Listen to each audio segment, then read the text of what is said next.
அன்பிற்குரியவர்களே, சரவணம் வழக்கம் போல, ஆமாம், பொதுவாக பேச்சுங்கிறது ஒரு நாக்கு நாட்டியம். சரவணன் நாக்கு நாட்டியம் ஆடத்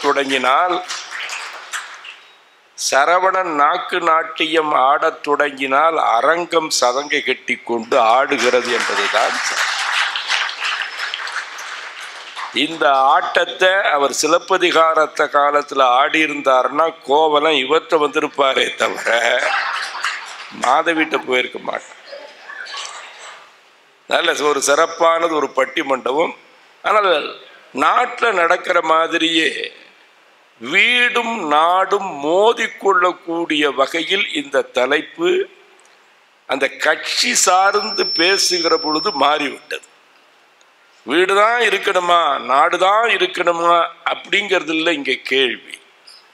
எப்பமா கேள்வி சரியா இருந்தா தான் பதில் ஒழுங்கா வரும். கேள்வி சரியா இருந்தா தான் பதில் ஒழுங்கா வரும். நான் ஒரு மதுரைக்கு பக்கத்தில் ஒரு சின்ன ஊர்ல இருந்து புறப்பட்டு தமிழ்நாட்டுடைய வடக்கு பகுதி வாணியம்பாடிக்கு ஒரு தமிழ் பேராசிரியரா தென்னாட்டிலிருந்து வடநாட்டுக்கு வந்து சேர்றது மாதிரி வந்தேன். நான் இறங்கினோடனே ரொம்ப அதிசயமா இருந்துச்சு. என்னன்னா, எங்க ஊர்ல எல்லாம் பெரியவங்களை பார்த்தா வேட்டியை மடிச்சு கட்டியிருந்தான்னா இறக்கி விடுவான், அந்த ஊர்ல மடிச்சு கட்டுறான். அப்ப இங்க மரியாதையே ரொம்ப வித்தியாசமா இருக்குதுங்கிறத பார்த்துட்டு முதல் நாள் வகுப்புக்கு போனேன். 22 வயது தான், அனுபவம் கிடையாது. நான் என்னை அறிமுகப்படுத்தி கொள்ள வேண்டும். அப்ப நான் போன, நான் அப்துல் காதர், உங்களுடைய தமிழ் பேராசிரியராக மதுரையிலிருந்து வந்திருக்கிறேன் அப்படின்னு சொல்லி அறிமுகப்படுத்தணும். அனுபவம் இல்லாதனால கேள்வி தப்பா கேட்டேன். தம்பிகளா, என் பேர் தெரியுமான்னு கேட்டேன். இன்னும் வைக்கல சாருன்ட்டான். நீங்க இன்னைக்கு தான் வந்திருக்கீங்க, இன்னும் கொஞ்சம் நாளானா தான் உங்களுக்கும் ஒன்று வைப்போம், அதனால பேர் தெரிஞ்சிருக்கிறதுக்கு வாய்ப்பு இல்லை. அப்ப கேள்வி தவறுன்னா பதிலும் தவறாக போய்விடுவதற்கு வாய்ப்பு இருக்கிறது. அப்ப என்ன ஆயிப்போச்சுன்னா, நாடுதான் தேவையா, நாடுதான் பெருசா, வீடுதான் பெருசா என்று சண்டையில வாதத்துல மோதி பார்க்கிற பொழுது வேகத்துல இந்த கட்சி எப்படியாவது நிறுவ வேண்டும்னு இங்க 3 பேர் இருந்தார்கள், இங்கு 3 பேர் இருந்தார்கள். இவர்கள் சொன்னதை இவர்கள் ஏற்கவில்லை, இவர்கள் சொன்னதை இவர்கள் ஏற்கவில்லை. இவர்கள் கடைசி வரைக்கும் தமிழர்கள் என்பதை உறுதி செய்திருக்கிறார்கள் என்பதுதான் இந்த அரங்கத்திலே நாம் கண்டுபிடித்திருக்கக்கூடிய ஒரு செய்திங்கிறத நாம் மறந்துடக்கூடாது. ரொம்ப எளிதில் தமிழர்கள் கருத்து வேற்றுமை அடைந்து விடுவார்கள். வீடு நாடு வித்தியாசம் தெரியாமலா இந்த தலைப்பு தரப்பட்டிருக்கிறது. ராமாயணத்தினுடைய காப்பிய பரப்பில் எதற்கு அழுத்தம் திருத்தமாக வழிகாட்டுதல் சொல்லப்பட்டிருக்கிறது. அப்ப வீட்டை பற்றி பேசாத இடம் இருக்கிறதா, நாட்டை பற்றியே பேசிக்கொண்டிருக்கிறார்களா அப்படிங்கிறத நாம ஒத்தும் உரண்டும் பார்க்கிற பொழுதுதான் அது தெரியும். சொல்லிய செய்திகளை விடுத்து விடுபட்ட செய்திகளை நான் நினைவுபடுத்துகிறேன். அன்பிற்குரியவர்களே, என்ன அப்படின்னு சொல்லி சொன்னா, வீடா நாடாங்கிற கட்சி இல்லை இது. ராமாயணம் எதற்கு அதிகமாக வலியுறுத்தி வழிகாட்டுகிறது அப்படின்னா, எங்க குறைபாடு இருக்குதோ, எங்க தவறு இருக்குதோ, எங்க திருத்தம் தேவைப்படுகிறதோ, எங்கு மாற்றம் தேவைப்படுகிறதோ அதற்குத்தான் அதிகமான அழுத்தம் தர வேண்டும் என்பது இயல்பான இயற்கை கோட்பாடு. அப்படிங்கிறத நாம் மறந்து விட்டுவிடக்கூடாது. நீங்க பார்க்கிற பொழுது நாடு வீடுன்னு பார்க்காம ரெண்டுமே கம்பன் சொன்னது அப்படிங்கிறத வைத்துக் கொண்டு பார்க்க வேண்டும். அதுதான் இங்க அடிப்படையில் நாம் உணர வேண்டிய ஒன்று. சிறப்பாக அவர்கள் தனித்தனியாக பேசினார்கள்ங்கிறத நாம் மறுக்க முடியாது.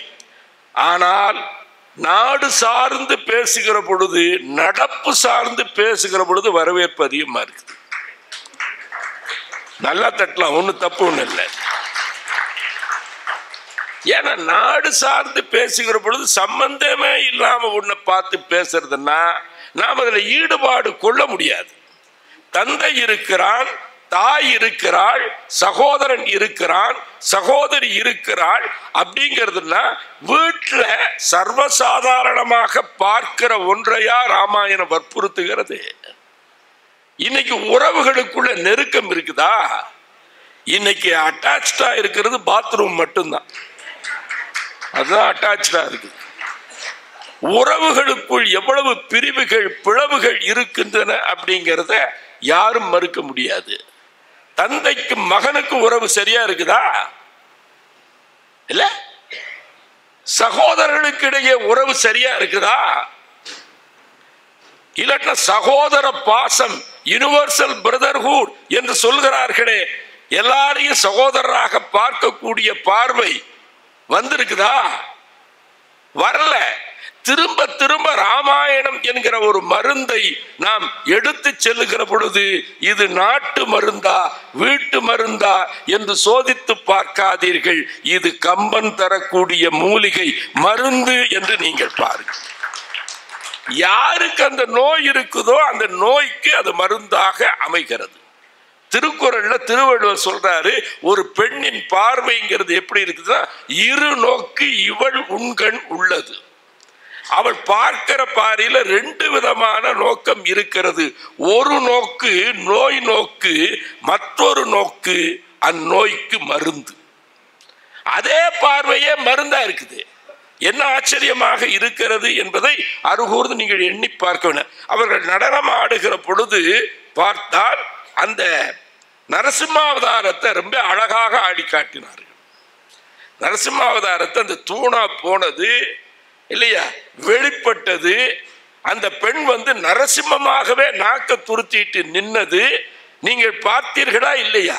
ஒரு கலை வடிவம் என்றைக்கோ நடந்த ஒரு செய்தியை மேடையிலே நடித்து காட்டுகிற பொழுது இதுக்கான தேவை என்ன இருக்குது?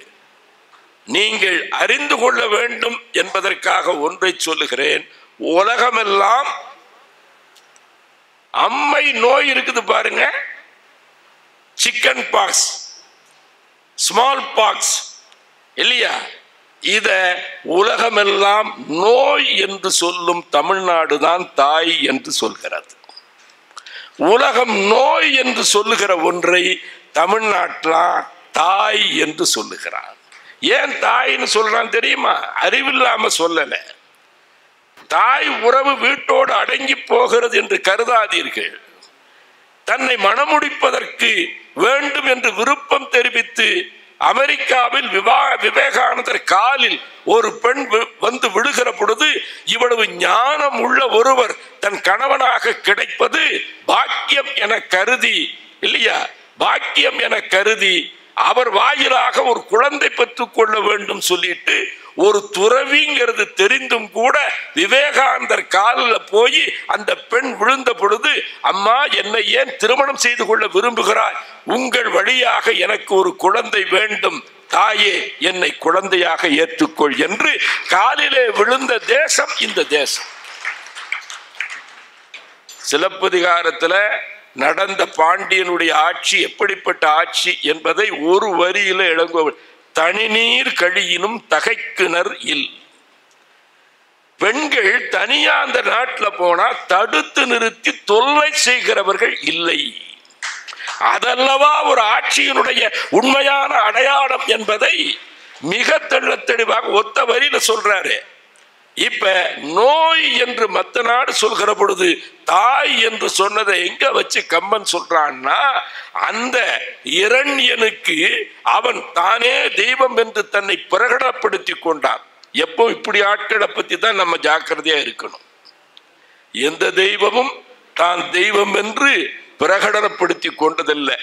இந்த ராமாயணத்துல ராமன் எந்த இடத்திலாவது நான் மேல் உலகத்தில் இருந்து இந்த பூ உலகத்திற்கு வந்திருக்கிற தெய்வம்னு ஒரு வார்த்தை இந்த 10,000 பாட்டுல எனக்கு தெரிந்து இல்லை.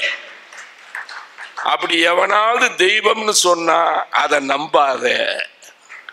எவனாவது நான் தான் தெய்வம் வந்திருக்கிறேன், தெருக்கூத்துல வேணா சொல்லலாம், ராஜாதிராஜன் வந்தேனே.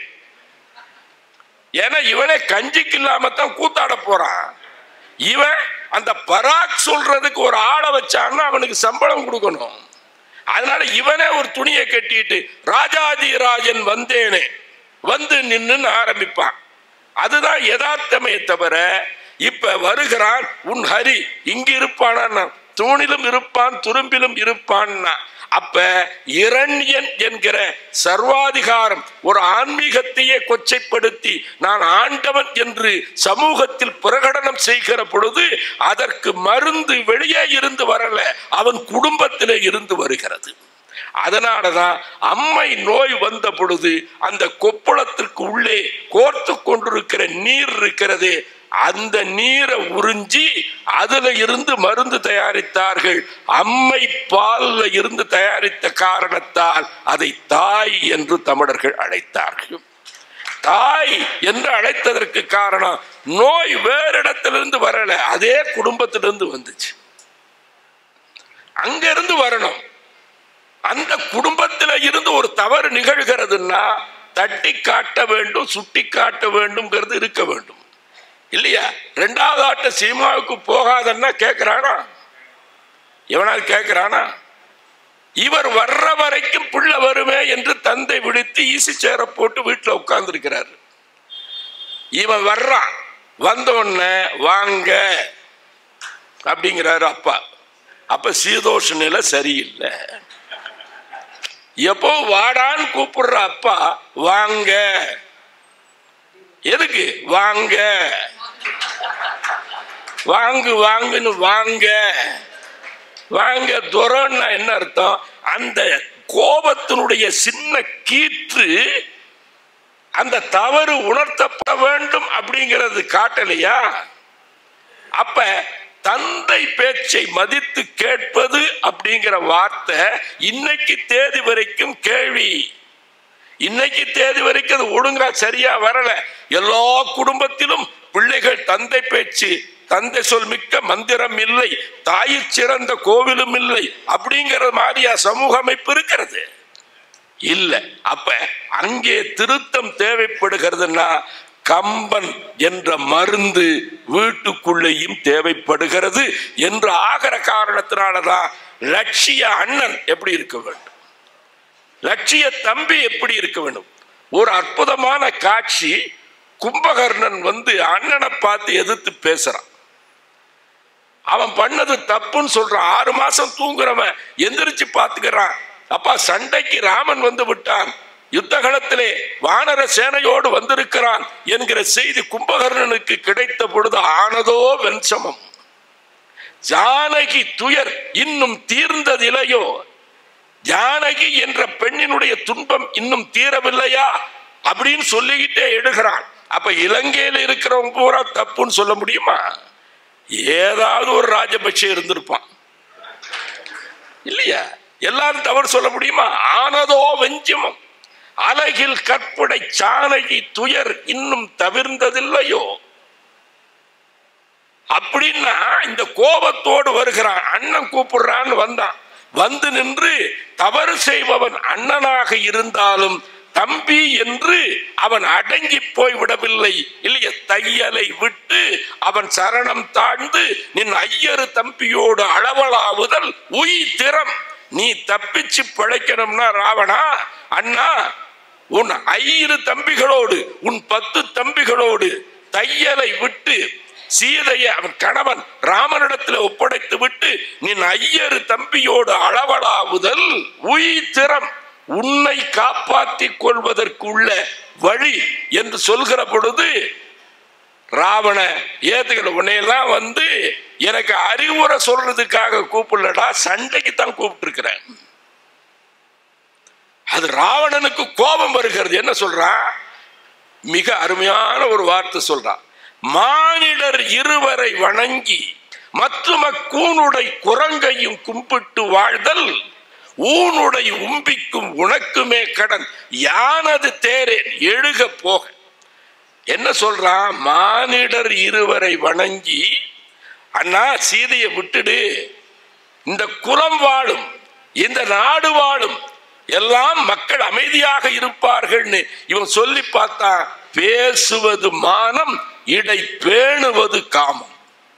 அண்ணனை பார்த்து சொல்றான், பேசுறது மட்டும் நீ நல்லா பேசுற, இடை பேணுவது காமம், தவறான ஆசையை வைத்திருக்கிறாய் என்று தன் வயதுக்கு மூத்தவன் என்றாலும் கூட தன் தம்பியை தட்டி நீ செய்யறது தப்பு என்று அண்ணன் ஒரு தம்பி சுட்டி காட்டக்கூடிய ஒரு காட்சியை கம்பன் வைக்கிற பொழுது ராவண சொன்ன வார்த்தை என்ன தெரியுமா? மானிடர் இருவரை வணங்கி, ராம லட்சுமணர் என்கிற மனுஷ பசங்க 2 பேரை வணங்கி, கூனுடை குரங்கையும் கும்பிட்டு, ஏற்கனவே வளைந்த முதுகோடு இருக்கக்கூடிய அந்த கூன் போட்டிருக்கிற குரங்கு இருக்குதே, அதுக்கு முன்னாடி நான் வளைஞ்சு நிக்கணுமா என்று கேட்டா, உன்னை சண்டை போடுறதுக்கு கூப்பிட்டு தவிர இதெல்லாம் பேசுறதுக்கு கூப்பிடல என்று அவன் சொல்லுகிறான். ஒரு வார்த்தை பாருங்க, கவி சக்கரவர்த்தியினுடைய வார்த்தை. ராவண சொல்றான் மானிடர், ராம லட்சுமணர் இல்ல மானிடர் அப்படின்னா என்னது? என்னடா அவங்க பெரிய ஆளுன்னு பேசுற நீயே? ஒரு மான் காரணமாக இடரடைந்த அவர்களா என்னை எதிர்க்க வல்லவர்கள் அப்படின்னு ஒரு சின்ன சொல்லுல ராமாயணத்தினுடைய மொத்த கதையும் சொல்லக்கூடிய ஆற்றல் கவி சக்கரவர்த்தி கம்பனுக்கு மட்டும்தான் உண்டு. மான் இடர், ஒரு மான் விளைவித்த இடர் காரணமாக முதலையே தொலைத்து விட்டு நிற்கிற இவர்களா எனக்கு எதிரே நின்று சண்டையிட வல்லவர்கள்னு ஒரு சொல்லுல ராமாயணம் முழுக்க சொல்லுகிறார். அப்ப அண்ணன் தம்பினா சரி, இவ்வளவு சொன்னானே, அண்ணன் சொன்னோன்னு நின்னுட்டானா, போர்க்களத்திற்கு போகிறான்.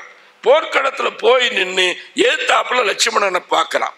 பார்க்கிற பொழுது அண்ணனுக்கு இவ்வளவு கடுமையான அறம் சொன்ன கும்பகர்ணன் தான் நாடு, இனம், தன் கட்சி என்று வரக்கூடிய நேரத்தில் எதிரிக்கு முன்னாடி என்ன பேசுறான் தெரியுமா? ஒரு அழகான பாட்டு ராமாயணத்தில் இருக்குது. செய்தவத்தினோர் எம்முளை பிறந்தாள் ஒரு பொற்கொடி. யார்? சூர்பனகை. எங்கள் குலம் செய்த தவத்தின் காரணமாக எங்க குடும்பத்துல தங்கச்சி ஒருத்தர் பிறந்திருக்கிறா, அவளை தொட்ட நின் கை தலத்திடை கிடத்துவன் காக்குதி. என் தங்கச்சி இல்ல, நீ கைய வச்ச இல்ல, சூர்பனக மேல கைய வச்ச இல்ல, உன் கையை வெட்டி வீழ்த்துகிறேன் என்று இலக்குவனை நோக்கி, எதிரியை நோக்கி பேசுகிற பொழுது தங்கச்சிக்காக தங்கச்சியை பேசுகிறான். அங்க தப்பு சரிங்கிறது இல்லாம போயிடுச்சு இல்லையா? அறம் ஏதாவது இருக்குதா? அண்ணனுக்கு அறம் சொன்னான் சரி, ஆனா போர்னு வந்துட்ட பிறகு இல்லையா, அங்க எதுவுமே இல்லை. Nothing is unfair in war and love. Shakespeare சொல்றார், nothing is unfair in war and love. காதலிலும் போரிலும் எதுவும் மோசமானதுங்கிறது இல்லை அப்படிங்கிற. செய்தவத்தினோ எம்முளை பிறந்தால் நாசி வெஞ்சினத்தால் கொய்த குற்றவ நின் கை தரத்திடை கிடத்துவன் காக்குதி. அப்படின்னா தன் சகோதரியின் மீது இருக்கிற பாசத்தையும் காட்டுகிறான். அவர் செய்த தவறால் இவ்வளவு பேரழிவு வந்தாலும் கூட என் தங்கை என்கிற உணர்வு, அந்நியன் எவனும் என் தங்கையை தீண்டிவிடக் கூடாது. யார் சொல்றா? அந்நிய பெண்ணை தூக்கி சிறை வைத்திருக்கிறவனுடைய தம்பி அண்ணனுக்காக மனைவியை விட்டு விட்டு பிரிந்த இலக்குவனை பார்த்து சொல்றான்னா, இதை விட ஒரு ஐரணி, ஒரு நகைமுரண் காப்பியத்தில் வேற என்ன இருக்க முடியும்? எண்ணி பாருங்கள், சிந்தித்துப்பா, எவ்வளவு அழகான காட்சி அமைக்கிறான் என்று எண்ணிப்பார். அப்ப அது தந்தையாகட்டும் தம்பியாகட்டும் இலக்குவன் பேசுற வார்த்தையெல்லாம் நம்ம எடுத்துக்கொள்ள முடியுமா? ராமன்கிறதுனால அப்படியே விட்டுறானா? கண்டிக்கலையா? இந்த வீடனை சேர்த்து கொள்ளலாமா அப்படின்னு ஒரு டிஸ்கஷன் வர்ற பொழுது யாரை கூப்பிட்டு கேட்க சொல்றான்? சுக்ரீவனை கூப்பிட்டு கேட்க சொல்றான். அப்ப இலக்குவன் சொல்றான், சுக்ரீவனையா நீ கூப்பிட்டு இன்னொரு இடத்துல இருந்து வரக்கூடியவனை பார்த்து கேட்க சொல்ற? இவன் ஏற்கனவே தன் அண்ணனை கொல்லுவதற்காக நம்மை கூப்பிட்டு கொண்டு வந்தவன் இல்லையா? அப்ப இவனை நாம நம்பலாமா என்பதை போன்ற ஒரு தோற்றம் அங்கே வருவதற்கு காரணம், இவன் அண்ணனை விட்டு விட்டு வருகிறான்னா அந்த வீடனை அப்படியே நீ ஏற்றுக்கொள்ளாத, கொஞ்சம் ஆராய்ந்து பார்த்து தான் பகை இடத்திலிருந்து வரக்கூடியவனை நாம் எப்படி ஏற்றுக்கொள்வது என்று பாருன்னு அர்த்தம். இந்த இடத்துல ஒன்னு சொல்றேன், கிளை தாவு படலம்னு ஒரு படலம் இருக்குது கிஷ்கிந்தா காண்டத்துல. கிளை தாவு படலம்னா என்ன அர்த்தம்னா, கிளை விட்டு கிளை தாவக்கூடிய படலம். கூட்டம் என்ன கூட்டம்? வானர கூட்டம், குரங்கு கூட்டம். ராமாயணம் என்ன சொல்லுகிறதுனா, இன்றைக்கு இருக்கிற அரசியலுக்கு நாட்டுக்கு என்ன சொல்லுதுன்னு சொன்னா, பிறப்பின் அடிப்படையில் குரங்காக இருந்த காரணத்தால் கிளை விட்டு கிளை தாவக்கூடிய அந்த கூட்டத்தை சார்ந்த ஒரு வானரம், ஒரு குரங்கு கூட அணி விட்டு அணி தாவவில்லை என்பதை அந்த அரசியலுக்குள்ள பாடமாக சொல்கிறார். பாண்டிச்சேரிக்கு பக்கத்துல குரங்குகளுடைய மாநாடு ஒண்ணு நடந்துச்சு. காலையில் செயற்குழு, மாலையில் பொதுக்குழு. இப்படிலாம் நடக்குமான்னு கேட்க கூடாது. காலையில செயற்குழுவுல என்ன தீர்மானம் வருதுன்னா, சார்ல்ஸ் டார்வின் ஒரு விஞ்ஞானி தி ஆரிஜின் ஆஃப் ஸ்பீஷீஸ்ங்கிற ஒரு அற்புதமான நூல்ல குரங்கிலே இருந்து மனிதன் பிறந்திருக்கிறான் என்ற கருத்தை எழுதி பதிவு செய்திருக்கிறார். அப்ப குரங்கிலே இருந்து மனிதன் தோன்றினான் என்பது செயற்குழுவுல வந்த தீர்மானம். அது தீர்மானம் அப்படியே பொதுக்குழுவுக்கு போகுது. செயற்குழுவுல நிறைவேறிடுச்சு. குரங்கிலே இருந்து மனிதன் பிறந்தான். பொதுக்குழுவுக்கு போற பொழுது இட்ஸ் a larger body. விரிந்த உறுப்பினர் உட்கார்ந்து விவாதிக்கிற பொழுது அப்ப எழுந்து சொல்லக்கூடிய கருத்து என்னன்னா, குரங்கிலே இருந்து மனிதர்கள் பிறந்தார்கள் அப்படின்னு சொல்லக்கூடிய கருத்து செயற்குழுவுடைய கருத்து. ஏன் அப்படி சொல்கிறார்கள்னா, நம்மிடையே இருந்து மரம் விட்டு மரம் தாவக்கூடிய மந்திகள் உண்டு, மனிதர்கள் கொடிமரம் விட்டு கொடிமரம் தாவுகிற மந்திரிகள் உண்டு. மரம் விட்டு மரம் தாவக்கூடிய மந்திகள் குரங்கு பக்கம் இருக்குதுன்னா, கொடிமரம் விட்டு கொடிமரம் தாவுகிற மந்திரிகள் உண்டு. இல்லையா? இருக்குது. இல்லையா? இல்லையா? ரொம்ப நுட்பமா என்ன சொல்றாரு அந்த ராமாயணத்துல, ஒரு இலக்கு, ஒரு நாடு நல்லா இருக்கணும்னா அணி விட்டு அணி மாறக்கூடாது. நாங்கள்லாம் மாணவர்கள் அழைத்துக்கொண்டு கிராமங்களுக்கு போய் மக்களுக்கு விழிப்புணர்ச்சி செய்யணுங்கிறதுனால சடுகுடுன்னு ஒரு டிராமா நடத்துவோம்.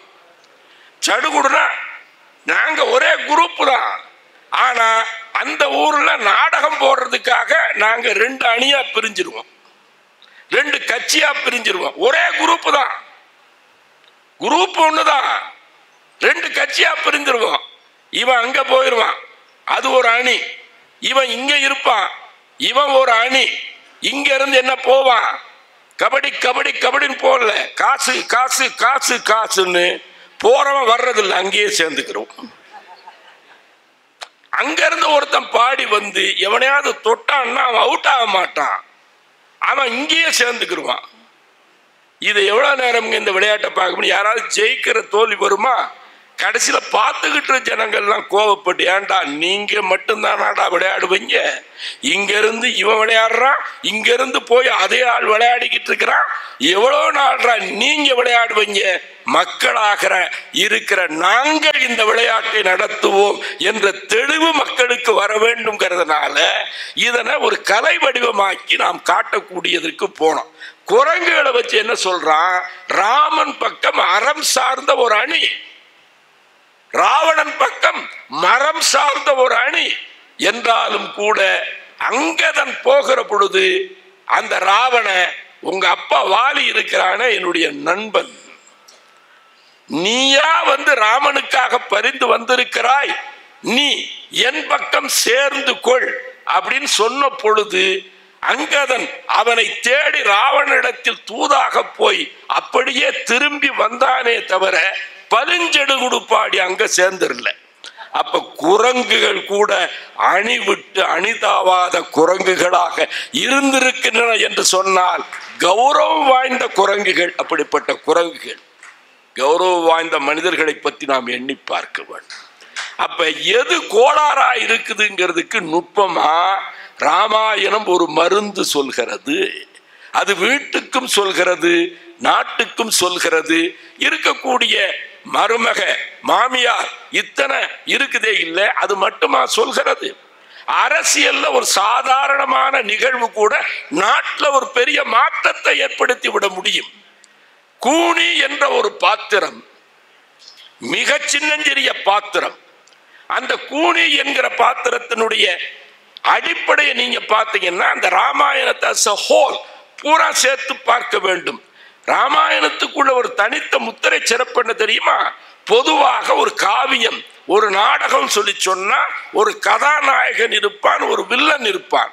ஆனால் ராமாயணத்தில் வில்லன் தான் கதாநாயகன்.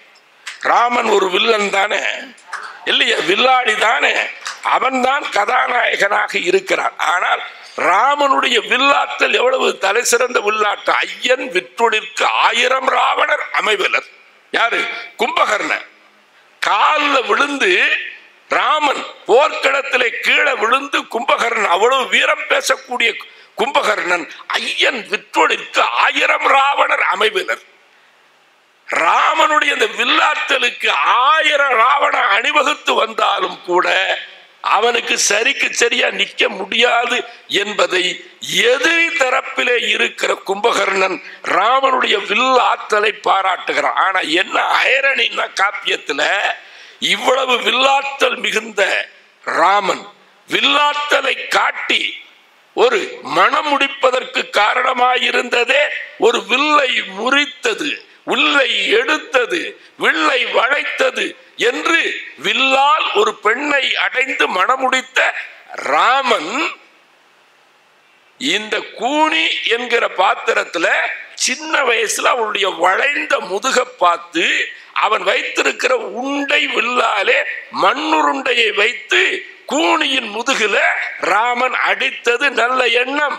இது வளைவா இருக்குதே இந்த அம்மா, இந்த அம்மா இந்த கூனை நிமிர்த்தி நிமிர்ந்த நிலையில் சென்றால் எவ்வளவு நல்லா இருக்கும் என்று நினைத்த ராமன் மண் உருண்டையாலே கவன் உண்டி வில்லில் அவள் முதுகில் அடித்தான். வீரனான ராமன் ஒரு பெண்ணின் முதுகில் அடித்தான், மண் உருண்டையால் அடித்தான். அவள் ராமனுக்கு மண்ணே இல்லாமல் அடித்து விட்டாள். இதுதான் ராமாயணமாக இருக்கிறது. என்ன அதுல நம்ம கத்துக்கிற வேண்டியது என்ன? 1000 செய்திகள் இருக்கிறது. அவள் ஒரு விதவை, கூனி ஒரு விதவை, கணவனை இழந்த கைம்பெண். அப்ப அவளுடைய வளைந்த முதுகு வில்லை போல இருக்கிறது. சாதாரண ஆள் இல்ல, முந்திரி பருப்பு முதுகு. முந்திரி பருப்பு முதுகு மந்திரிக்குள்ள மதியூகம், மந்திரிக்குள்ள மதியூகம். இது ஒரு வில்லை போல இருக்கிறாள். அந்த உடம்பே வில் மாதிரி விளைந்திருக்கிறது. ஆனால் நான் இல்லாத வில். ஏன்னா விதவை இல்லாத வில். நான் பூட்டிய வில்லால் வென்ற ராமனை ஒரு நான் இல்லாத வில் வென்று விட்டது என்பதுதான் ராமாயணத்தினுடைய முதல் திருப்பம். நீங்க இப்படி பாருங்க, என்ன காரணம்னா ஊனமுற்ற ஒருவரை அவங்க நினைச்சுக்கிட்ட ராமனுடைய நோக்கம் அது இல்லை. அவங்கள கையாளுவதை நீங்க ஜாக்கிரதையா கையாளணும். மணிமேகலை காப்பியத்துல 2000 வருஷத்துக்கு முன்னாடி எழுதுகிற பொழுது அந்த அமுத சுரபியை கையிலே வைத்துக் கொண்டு மணிமேகலை பேசுவதாக உள்ள இடத்தை எடுத்து படிச்சு பாருங்க. இன்றைக்கு கூட பேச்சு வழக்கில் அவன் செவிட, அவன் குருட, அவன் நொண்டி, அவன் முடவன் என்று உறுப்பு குறைபாட்டை, ஊனமுற்றிருக்கிற தன்மையை சுட்டிக்காட்டி பேசினால் எவ்வளவு உள்ளம் அவர்களுடைய உள்ளம் வருந்தும் எண்ணி பாருங்க. ஆனா மணிமேகலை 2000 வருஷத்துக்கு முன்னாடி பேசுறாரு, காணார் கேளார் கால்முடப்பட்டோர் பேணுனர் இல்லோர் பிணிநடு குற்றோர். குருடர் சொல்லல, பார்க்க முடியாதவர்கள். செவிடர் சொல்லல, கேட்க முடியாதவர்கள். நொண்டின்னு சொல்லல இல்லையா? காணார் கேளார் கால் முடப்பட்டோர் பேணுனர் இல்லோர் ஆதரவற்றவர்கள் யாவரும் வருகை என இசைந்துடன் ஊட்டினா ஊனமுற்றவர்களை கூட அவமானப்படுத்தக்கூடிய வகையில், அவர்கள் ஊனத்தை சுட்டிக்காட்டக்கூடிய வகையில் ஒருவன் நடந்து கொண்டால் அவனுக்கு அந்த எண்ணம் இல்லாமல் இருக்கலாம். அது அரசியலில் ஒரு பெரிய மாற்றத்தை ஏற்படுத்தும் என்ற ஒரு நுட்பமான காரணத்தை ராமாயணம் எடுத்து சொல்கிறது. அது வீட்டுக்கா நாட்டுக்கான்னு பிரிச்சு பார்க்க வேண்டிய தேவையில்லை. அப்ப என்னன்னா, சில தலைவர்களை பார்த்து இவன் குள்ளன், கள்ளனை நம்பினாலும் குள்ளனை நம்ப கூடாது சொல்றானா இல்லையா? அப்ப மனிதர்களை டீல் பண்ற பொழுது எப்படி டீல் பண்ணணும் அப்படின்னு இருக்குது.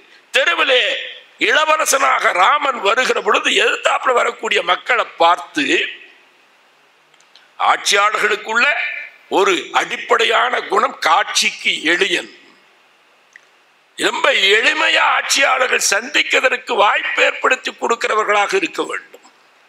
ராம குதிரையில் வருவன், வில் பயிற்சியை முடித்துவிட்டு போர் பயிற்சியை முடித்துவிட்டு மக்களை பார்த்த உடனே குதிரையிலிருந்து கீழே இறங்கி எதிர வர்றவர்களை பார்த்து இல்லையா என்ன சொல்றாரு?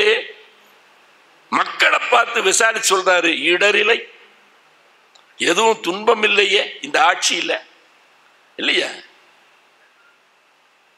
மதிதரு குமரரும் வலியர்கள், உங்க வீட்டில் உள்ள இளைஞர்கள், அறிவோடு இருக்கக்கூடிய இளைஞர்கள் வலிமையாக இருக்கிறார்களா? எது வினை, என்ன வேலையினாக இங்க வந்திருக்கிறீங்க? ஒரு சக்கரவர்த்தி திருமகனாக இருக்கக்கூடிய ராமன் உப்பரிகையில் அரண்மனையில் இருந்து வாழ்க்கை நடத்தக்கூடியவன் வெகு மக்களை நோக்கி வந்து எது வினை, இடரில்லை, மதிதரு குமரரும் வலியர்கள் என்று அவர்கள் குடும்பங்களை பற்றி ஒரு ஆட்சியாளன் அவன் விசாரிக்கிறான் என்று சொன்னால், நாட்டில் உள்ள குடும்பங்களை பற்றி கவலைப்படுகிற ஆட்சியாளனைத்தான் கம்பன் பரிந்துரைக்க கூடியவனாக இருக்கிறான் என்பதை நாம் கவனத்திலே கொள்ள வேண்டும். இங்க கட்சி பார்க்கணுங்கிற தேவையில்லை. எது வினை, என்ன வேலையா வந்திருக்கீங்க? இடரில்லை, உங்களுக்கு ஒரு துன்பம் இல்லையா? இந்த ஆட்சியில ஏதேனும் துயரம் இருக்கிறதா என்று பார்க்கக்கூடிய அந்த பார்வை இருக்கிறதே.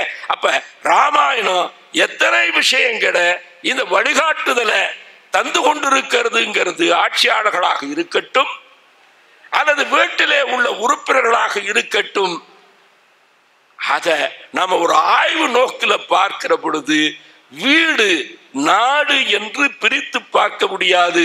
வீட்டிலும் நோய் இருக்கலாம், நாட்டிலும் நோய் இருக்கலாம். கம்பன் ரெண்டுக்கும் சேர்த்து மருந்து தருகிறார் என்பதுதான் உண்மையான பார்வையாக இருக்க முடியுமே தவிர, வீட்டுக்காக நாடு நாட்டுக்காக வீடுங்கிறதுல அரசியல் கருத்துக்கள் அற்புதமான கருத்துக்கள். வீட்டில் வாழக்கூடியவர்கள் எப்படி வாழ வேண்டும் என்பதை எடுத்து காட்டக்கூடிய கருத்துக்கள் இருக்கின்றன. இப்ப நான் சொல்றேன், கடைசியில தசரத சக்கரவர்த்தியை பார்த்து முனிவர் என்ன சொல்றாருன்னா, ஒரு புத்திரனை கொன்று விடுகிறான். ஒரு முனிவருடைய மகன் தண்ணீர் முள்ளுவதற்காக போகிற பொழுது மான் தண்ணீர் குடிப்பதை போன்ற ஓசையை கேட்டு தசரத சக்கரவர்த்தி ஒரு அம்பு விடுகிற பொழுது அந்த முனிகுமாரன் முனிவருடைய புதல்வன் இறந்து போகிறான். இறந்து போன ஒரு நுட்பமான ஒரு அழகான இடம் வைக்கிறான். ஐயோ, ஒருவனை அறியாது கொன்று விட்டோமே என்று வருந்தி நிற்கிறான். யார்? தசரத சக்கரவர்த்தி. அந்த நேரத்தில் தண்ணீர் கொண்டு வருவதற்கு, பூஜைக்கு கொண்டு வருவதற்கு சென்ற பிள்ளை திரும்பவில்லையே என்று தேடி முனிவர் வருகிறார்.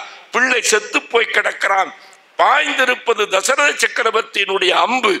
அவனுக்கு கோபம் வந்து சாபம் கொடுக்கிறான்.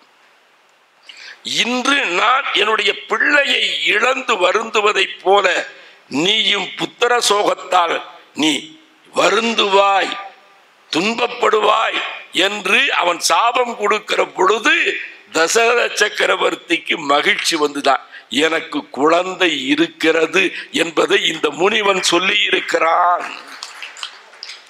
குழந்தை இல்லாத இடத்துல கேட்டாதான் குழந்தையினுடைய பெருமைங்கிறது தெரியும். ஒரு 30 வருஷத்துக்கு முன்னாடி குடியேற்றம்ங்கிற ஊர்ல ஒரு கவியரங்கம் ரோட்டரி கிளப் சார்பில் எனக்கு கொடுத்த தலைப்பு மலடியின் பார்வையில் குடும்ப நலம். எவ்வளவு கொடுமையான ஆட்கள் பாருங்க. ஒரு குழந்தை பெற்றுக் கொள்ளாத தாயை மலடி என்று வார்த்தையால் காயப்படுத்துவது கூட தவறில்லையா? ஆனா தலைப்பு அப்படி கொடுத்தார்கள். நான் அந்த கவிதையில் பாடி முடிக்கிற பொழுது ஒரு தாய்க்கு குழந்தை பிறக்கல.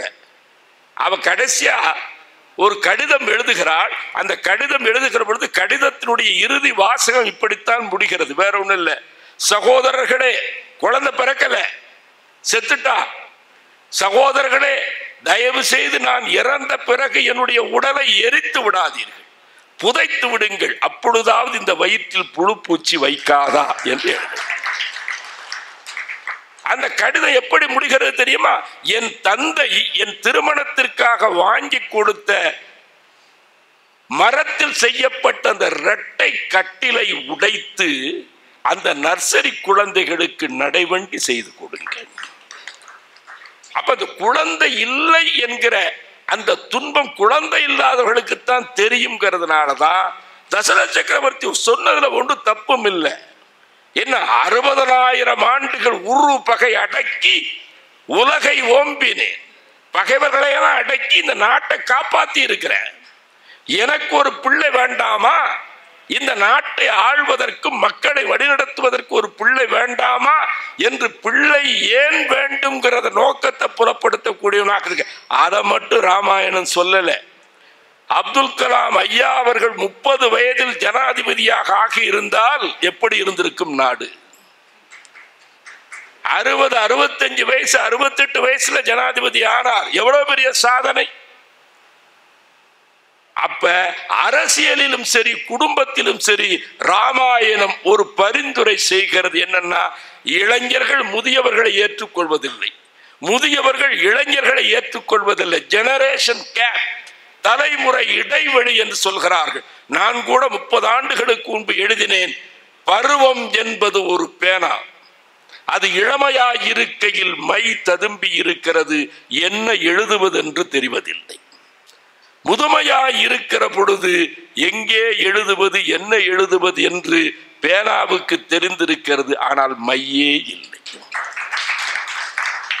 பருவம் என்பது ஒரு பேனா. அப்ப இளைஞர்களுக்கு உரிய காலத்தில் வாய்ப்பு கொடுக்க வேண்டுமா இல்லையா? வாஜ்பாய் அவர்கள் 32 வயசுல பிரதமராக ஆகியிருந்தால் இந்த தேசம் எப்படி இருந்திருக்கும்? அப்ப இளைய பருவத்தெல்லாம் விட்டுட்டு வயதான பிறகு அவர்கள் ஆற்றலும் சிந்தனையும் அறிவு போக்கும் கொஞ்சம் கொஞ்சமாக தளர்ந்து கொண்டிருக்கிற பொழுது ஒரு ஆட்சி பொறுப்பை கொடுக்கிற பொழுது என்ன சிக்கல் வருகிறதுன்னா, நான் ஒரு நாட்டுக்கு போயிருந்தேன். அந்த நாட்டில் முகமது உமர் கட்டாஃபின்னு அந்த நாட்டினுடைய ஜனாதிபதி, 23 வயசு. அந்த விழாவில் நான் கலந்துகிட்டேன். ஏறத்தாழ 9 அடி உயரமுள்ள மேடைக்கு ஜனாதிபதி பல்டி அடிச்சு சேர்ல உட்கார்றாரு கீழே இருந்து.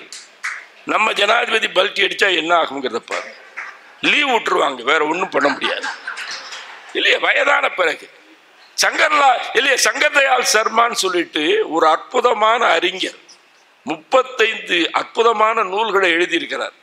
அவரை தஞ்சாவூர்ல இருக்கக்கூடிய தமிழ் பல்கலைக்கழகத்தில் ஒரு விழா நடத்துவதற்கு அவர்கள் அங்கே ஒரு விருது வழங்குகிறார்கள். அதுக்கு அழைத்து வர சொல்லி என்ன டெல்லிக்கு அனுப்பினார். அவரை கூட்டிட்டு வந்தேன். வர்ற வழியில சொன்னார், காஞ்சிபுரத்துக்கு சங்கர மடத்துக்கு போகணும் சொன்னார். அப்ப அவர் சந்திரசேகரந்த சாமிகள் இருக்கிறார்கள், மகா பெரியவர் இருக்கிறார்கள். நான் இவரை துணை ஜனாதிபதி. அப்ப அவரை அழைத்துக்கிட்டு நான் போகிற பொழுது டெல்லிக்கு போறேன். துணை ஜனாதிபதியை சந்திக்கிறதுக்காக பல நாடுகளிலிருந்து தலைவர்கள், ஜனாதிபதிகள், பிரதமர்கள் வந்திருக்கிறார்கள். அப்பயே அவருக்கு 85 வயசு. வர்ற பொழுது இவங்களை பார்க்கறதுக்குள்ள அறையில தடுமாறி கீழே விழுந்துட்டார். ஆனால் வந்திருந்த வேற்று நாட்டு அமைச்சர்கள் எல்லாம் இந்திய நாட்டு வணக்கம் இதுதான அவன் விழுந்துட்டான். 2 ஜனாதிபதி கீழே விழுந்திருக்கிற பொழுது நம்ம எல்லாம் நிக்க கூடாதுன்னு IAS ஆபீசர்லாம் கீழே விழுந்திருக்கு. நம்ம ஜனாதிபதி தவறி வயது முதிர்வின் காரணமாக கீழே விழுந்துட்டா நமக்கு சங்கடம் தானே. அவரை கூட்டு வந்து நிறுத்தின. அங்கே பூஜை செய்து கொண்டிருந்த பெரியவர் ஏதோ ஒரு வேதத்துல ஏதோ ஒரு ஸ்லோகத்தை சொல்லி செய்து கொண்டிருக்கிறார். வயது மூப்பின் காரணமாக பெரியவருக்கு மூச்சு கொஞ்சம் திணறி நிற்கிறது. அவர் விட்ட இடத்திலிருந்து சங்கர் தயாள் சர்மா அந்த மந்திரத்தை சொல்கிறார். நான் நேர்ல பார்த்தேன்.